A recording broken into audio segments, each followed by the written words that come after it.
Guntur chicken fry ఇప్పుడు మనం తయారు చేసుకోబోతున్నాం. మొదటగా ఆయిల్ కొద్దిగా పాన్లో వేసుకొని తర్వాత గార్లిక్ చాపింగ్ గార్లిక్ వేసుకొని ఫ్రై అయిన తర్వాత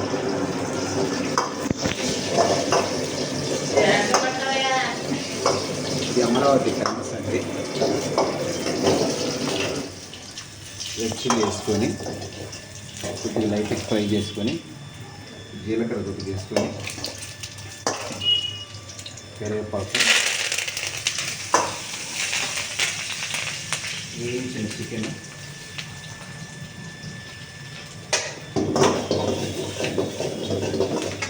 సాస్ చేసుకున్న తర్వాత ముందుగా మనం కలిపి పెట్టుకున్న మిశ్రమం గ్రేవీ కలుపుకొని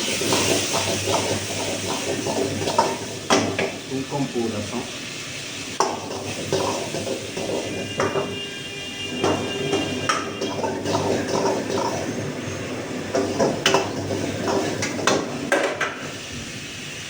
సరిపడి సాల్ట్ సరిపడి కారం ధనియాల పొడి మిరియాల పొడి మెత్తి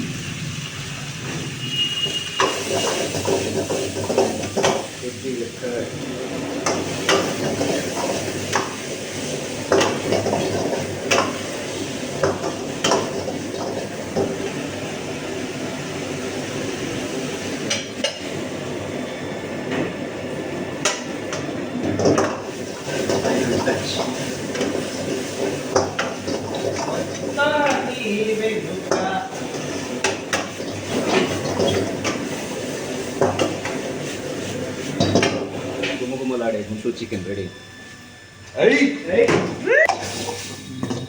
కాజు కర్రీ అంటే ఫ్రాన్స్ గీ రోస్ట్ ఒకటి. నెక్స్ట్ ఫ్రెండ్స్ గీ రోస్ట్